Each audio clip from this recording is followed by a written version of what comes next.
Morning. आज का हमारा टॉपिक है sanitisation and disease from class 7 science.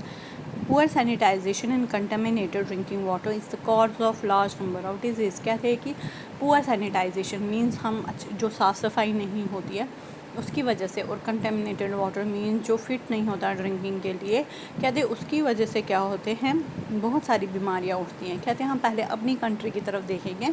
हमारे यहाँ बहुत सारे लोग हैं जो क्या है, जिनको अभी ये सब फैसिलिटीज़ अवेलेबल नहीं हैं।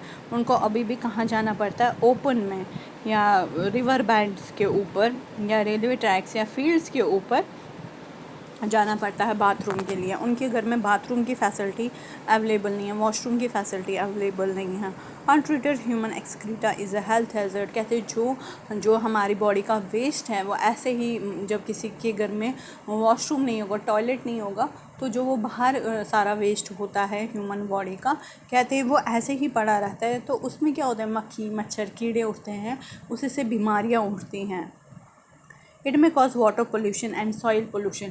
ये वाटर पोल्यूशन क्रिएट करते हैं और सॉइल पोल्यूशन। अब बोलोगे आप वाटर पोल्यूशन कैसे क्रिएट करते हैं? जो रिवर बैंड्स के ऊपर हम जाते हैं बाथरूम करने के लिए, वो पानी में मिक्स हो जाता है, वो पानी गंदा हो जाता है, वो गंदा पानी हो जाता है उसकी वजह से। या अगर हम कहीं पे रेलवे ट्रैक्स पे या कहीं पे फील्ड्स में करते हैं, वो ज़मीन गंदी हो जाती है, वहाँ पे गंदगी उठती है, तो वहाँ पे सॉइल पोल्यूशन और वाटर पोल्यूशन हो जाता है।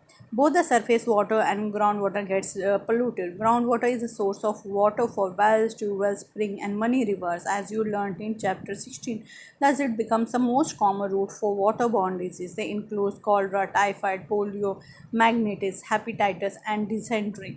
कहते हैं क्या होता है कि जी ये पानी, जो भी पानी होता है उसको गंदा कर देते हैं, तो उससे क्या होता है, बहुत सारे पानियों का सोर्स होता है, जैसे ट्यूबवेल, अंडरग्राउंड वाटर होता है, ट्यूबवेल्स होते हैं, कुएँ होते हैं, इससे हम पानी पीते हैं। बट जब इसी के अंदर गंदा पानी होगा तो बीमारियां फैलेंगी। बीमारियां फैलें मतलब वही गंदा पानी हम पी रहे हैं, तो हमें क्या हो सकता है, हमें टाइफाइड हो सकता है, मलेरिया हो सकता है, कॉलरा हो सकता है, hepatitis, dysentery, bar bar loose motions, उल्टियाँ।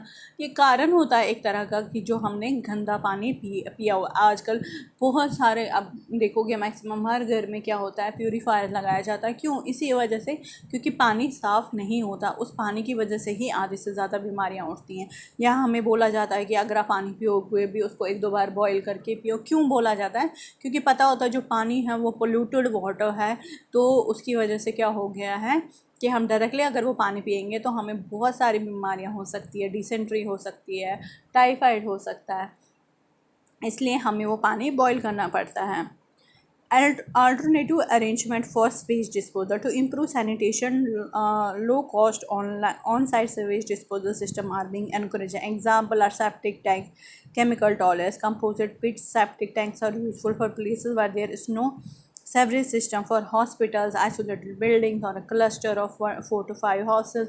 Some organizations offer hygienic on-site human waste disposal technology. These toilets do not require swaging. Excreta from the toilet seats flow through covered drains into a biogas plant. The biogas produced is used as a source energy. कहते हैं कि आजकल बड़े ऐसे आए हैं कि देखो, जो जिनके घर में टॉयलेट होगा, फ्लश जब यूज़ करते हैं तो वो जो वेस्ट होता है वो टैंकी में रहता है, तो फिर क्या होता है, फिर गाड़ियाँ आती हैं वो उसको क्लियर करती हैं। तो कहते हैं ये भी बहुत सारा प्रोसेस है, बड़ी सारी जगहों पे ये फैसिलिटी अवेलेबल नहीं है, जिसकी वजह से टॉयलेट बनाने मुश्किल हो जाते हैं।